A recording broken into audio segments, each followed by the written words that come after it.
na kuhakikisha kwamba Watanzania walioko hapa wanapata msaada wa kisheria, na kama una changamoto yoyote usisite kuieleza, kwa sababu Daktari Samia Suluhu Hassan dhamira yake kubwa ni kuhakikisha kwamba Watanzania wote ndani ya nchi yetu ya Tanzania wanapata msaada wa kisheria, yani Mama Samia Legal Aid Campaign.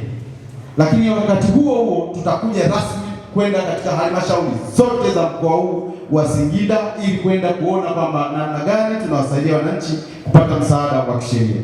Tuna mpango wa kuandaa sera kitaifa ya msaada wa kisheria itakayoweka misingi ya kuboresha na kuimarisha maeneo mbalimbali yanayohusu upatikanaji wa huduma za msaada wa kisheria, ikiwemo mfumo wa tehama, utatuzi wa migogoro kwa njia mbadala, kuimarisha utaratibu wa usimamizi na upatikanaji wa huduma za msaada wa kisheria. Pili, tutaanzisha madawati ya msaada wa kisheria katika ngazi ya halmashauri zote nchini.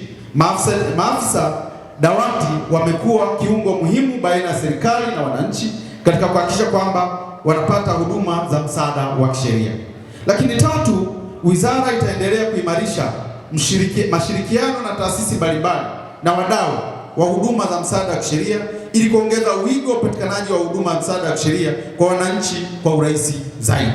Na ndio maana hapa tutashirikiana na taasisi zote ikiwemo wenzetu wa NIDA, tutafanya nao kazi kwa karibu. 4, wizara itaendelea kuimarisha mfumo wa tehama ili kurahisisha njia za upatikanaji wa huduma za msaada wa kisheria kwa wananchi. Na 5, serikali itaendelea kuimarisha ofisi ya taifa mashtaka ili kuhakikisha uendeshaji wa mashauri unafanyika kwa ufanisi na wananchi wanapata haki.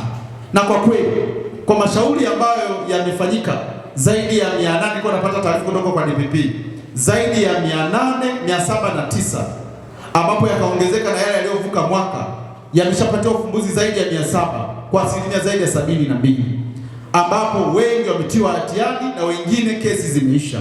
Kwa kweli tupigie makofi mengi sana sana sana mkurugenzi mkuu wa mashtaka na timu yake kwa kazi kubwa ambayo wanaendelea kuifanya. Kwa asilimia 72 wamefanya kazi kubwa sana, na hapo ni kipindi cha muda mfupi.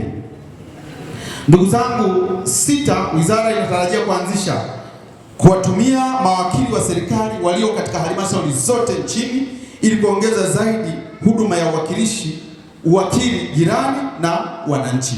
Tuwarudishe bado wadogo, tuwasikilize watoto, tuwape nafasi, tuwasikilize.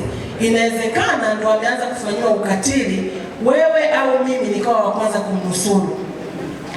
Tuachane na kusema kwamba mtoto wa mwenzio si wako. Sema, namuona mtoto wako anaondoka nyumbani amevaa nguo ndefu, lakini mtaani namuona amevaa nguo za ajabu, anaingia kwenye mabanda umiza. Tuambiane ukweli ili kupunguza ukatili. Lakini kitu kingine, nimesema kwamba ukatili ni kitu ambacho kinaumiza. Ukatili wa kimwili umekuwa ni sehemu part and parcel ya maisha ya kawaida. Mashambulio ya kudhuru mwili yamekuwa ni sehemu ya familia. Kina baba wanapigwa, mfumo dume umekuwa ukiwazuia wao kusema ukweli kwamba wanapigwa na wake zao. Wapo wanaume wanapigwa kwenye familia. Kina mama na wenyewe wanapigwa sana mpaka wanafikia kuuawa. Lakini chanzo ni wivu wa mapenzi.